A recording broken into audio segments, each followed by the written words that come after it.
Alright, so what's up? Welcome to another one. So typically I like to record these videos during the day when I'm at work on my lunch break.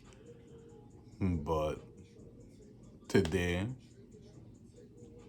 was the first day in about a week and some change I actually had like a real meal.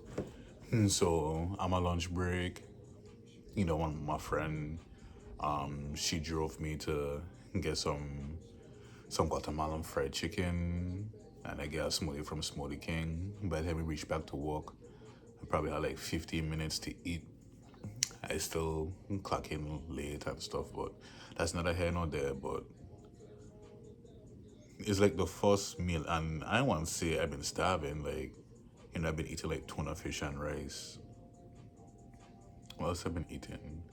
I've been eating my protein pancakes, scrambled eggs, and turkey bacon for dinner. That's pretty much what I've been eating: tuna fish and rice, tuna fish and bread, breakfast for dinner. Cause it's like sometimes I don't want to like order Uber Eats and stuff like that, but it's like, why you wasting money? Is food in the house. And so today is like the first time, in all honesty, the first time in like 3 weeks, I like had something outside of, struggle meals and just eating what I have here. So we had fried chicken, we had some plantain, some dinner rolls, and some potato wedges. Yes, and that's some fat boy shit, but I was so grateful for that meal. I probably just needed it for my comfort, to be honest with you. So I'm getting like a three piece. I don't know. I didn't get a three piece. I got like a eight piece. I don't know. I ate three pieces for lunch. I gave my friend a piece. She wanted a piece, and I got so much food that I know for a fact I was gonna eat myself. But something just tell me to buy the food. You know what I'm saying? So got back to work. One of my coworkers, he didn't have any lunch, and I tell him straight up, like, I have food in there. I have enough food to make you one plate. Because in all honesty, I wasn't gonna eat all the food myself. And so I was able to be a blessing to somebody else.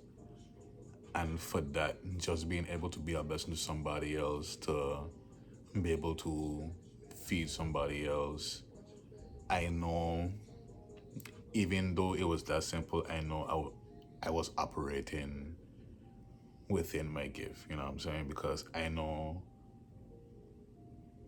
what it feels like to not have anything to eat. And I mean, yes, it's simple, like I'm sharing my lunch with somebody else. But I'm just grateful that I was able to be a blessing to somebody else. So pretty much I've reached my mental and emotional rock bottom, and I understand why. And so for me, growing up, I was very hyper independent.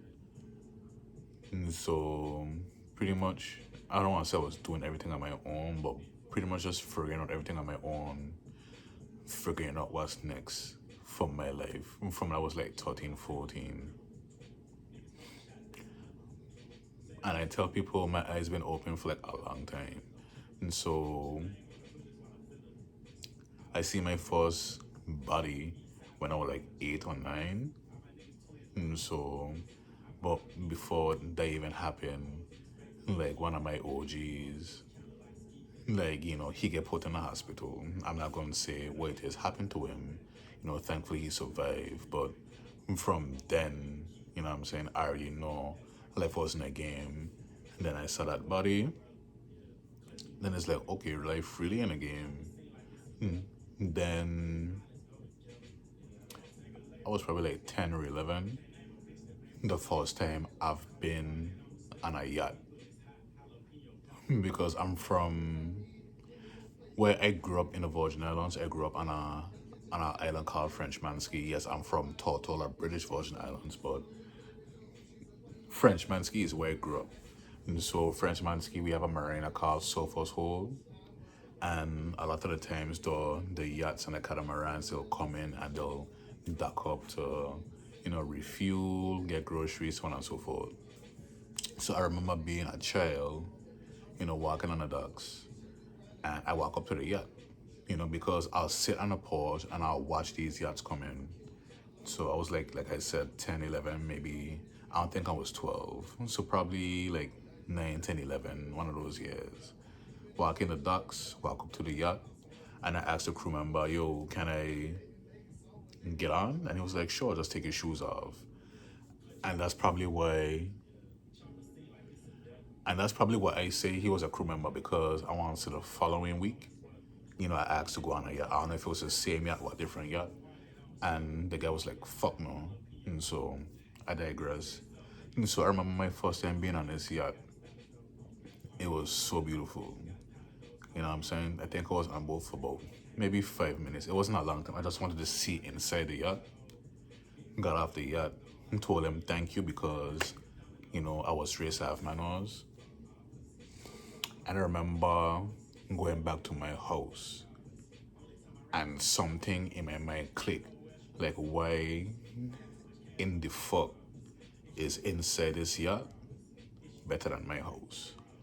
And so at that point,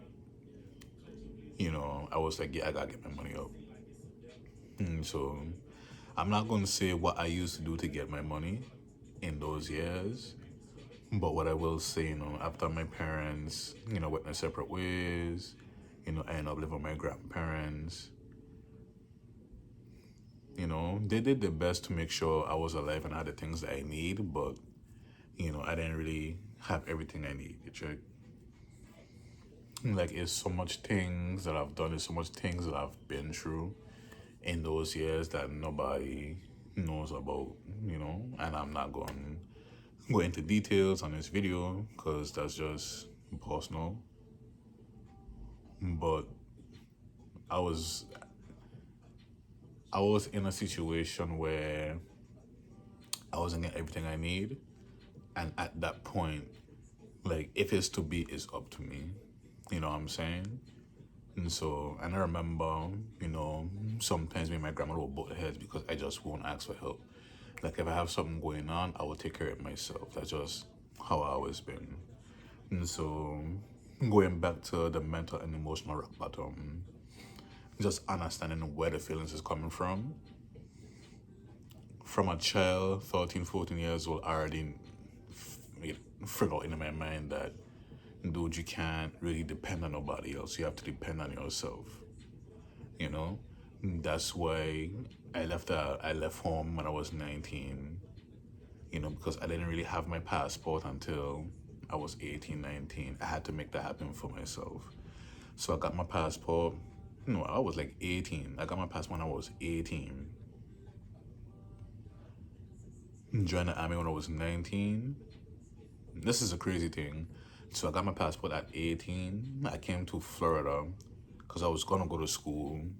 And so I spent time with one of my favorite human beings, Uncle Pancho. Love him with all my heart. We looked at some schools. And I went back home to Tortola. And when I tell you, that was like, what? I can't remember when it was. It was the year before. So I know for a fact it was like 2014 when I went to look at those schools. I went to look at FIU and I looked at USF. USF was I really like USF. But I'm not going to say, if I could go back in time or no. But came back home and I was like, yeah, this is not it. I have to leave. And then the following February is when I left for basic training. And I made that decision. It was one of the most selfish decisions I've ever made in my life because I did it solely for me. Now, fast forwarding to today,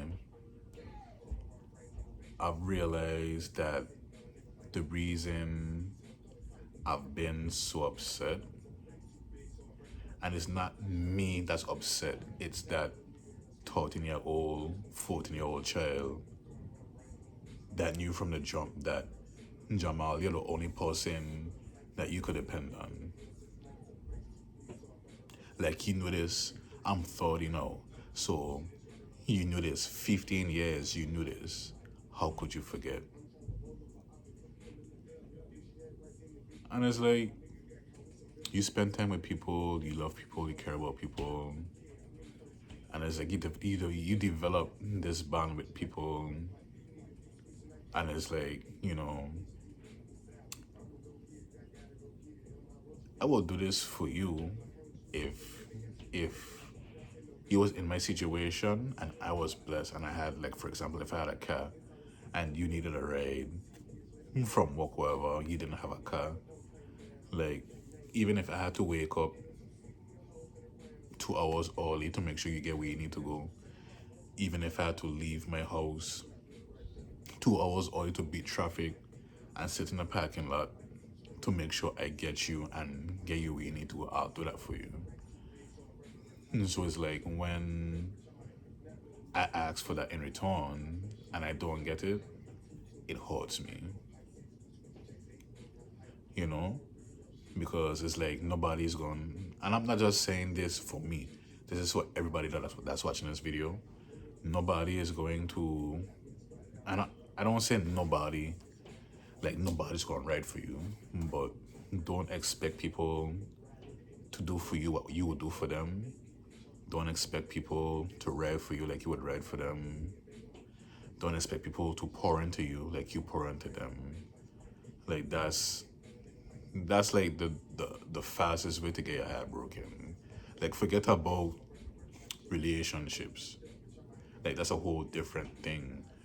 But that feeling of going through things and people aren't there for you like you there for them, or they're not there for you like you would be there for them, they're not supporting you like how you would support them, it hurts. It does hurt.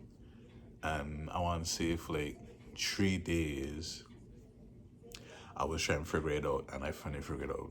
I finally figured it out. It's the inner child in me, his feelings and his suspicions of how he felt 15 years ago is now being verified in real time via the people that I love the most, like right now, you know? And I'm not trying to throw shit at anybody, I'm not trying to hold it against anybody. You know, pretty much I just have to put myself first. Like, I have to be more selfish. Like, joining the military was the most selfish thing I've ever done in my life because I wasn't thinking about anybody else but myself. No, I was saying I'm doing this business for my family because, in all honesty, I don't want to say I don't want the money. Of course, I want the money. Like, who? This is where I sleep, by the way. This is the couch I sleep on. But like, who? I don't want to sleep on a couch. I don't want to live somewhere that people don't even want me. You know what I'm saying? I don't want to be careless. I don't want to be able to not support the people that I love, you know? And so I'm thinking I'm doing this business for all these things when in reality, I really should be doing it for myself, you know? But I'm just a selfless person. And so I need to be more selfish. I think we should all be more selfish, you know? Like, everybody is putting themselves first. You know, everybody is prioritizing their sleep. Everybody's prioritizing their comfort. You know, everybody's prioritizing their peace. And I'm not mad at them, but it's like I said, if you needed the ride, I will be there for you. If you needed the support, I will be there for you. Even if we're on bad terms and you need somebody to jump on the phone and talk to, I will pick up the phone for you. And so that's about it. And so, 3 things I'm grateful for. Because regardless of what it has happened, we're gonna always show gratitude. And so, like I said before, I'm grateful that I got all that food because I was able to share with my coworker, make sure he get a good lunch. And he appreciated it. I could tell he appreciated, and I didn't do it for that. I just did it because I've been in a situation. I've been in the job for like 3 weeks now. In the 3 weeks, I brought my lunch once. I ate lunch 3 times. One time I brought my lunch. The other 2 times I ate lunch was because my friend gave me her lunch. So I only ate lunch 3 times. In the 3 weeks I've been there, I've only ate lunch 3 times. So typically on my lunch breaks, what I do, I clock out, I record the video. When I finish recording the video, I go to the break room and I go to sleep. I take a nap. That's typically what I do on my lunch breaks. But today, like I said, emotional and mental rock bottom. So I was like, I'm not going to feel like this. To God be the glory. I'm not going to feel like this and still have to starve for the rest of the day. I'm not doing that. And my job is very labor intensive. It can be, I should say. And so I got the food. And got the 8-piece, got some fries, got some plantain. I wasn't going to eat all that food myself, to be honest with you. So I'm glad that I was able to share it. So I'm grateful that I was able to help my coworker get lunch. I'm grateful for this lesson. This is such an important lesson because now when I feel certain ways, I always ask myself why. And it took me 3 days to figure out why I feel the way I feel. And now I know I'm better equipped to move on to the next step. So I generally was not expecting this video to be this long. This video is very late. It's very late. But I was doom scrolling on social media. But this time I wasn't feeling guilty about it. And it's probably because I knew that I was going to get up and record the video. And so all in all, I'm grateful for the love that I have for myself. I'm grateful for the trust that I'm developing within myself. And I'm grateful for the couch I'm sleeping on because I could be sleeping outside. Grateful for the roof over my head because I could be sleeping outside. And I'm grateful for the food I'm about to eat because I could be starving tonight, but I'm not. With God's grace. Yeah. And so that's it for this video. We're already at 18 minutes. So drop 3 things down in the comments below that you are grateful for, and I'll see y'all in the next one.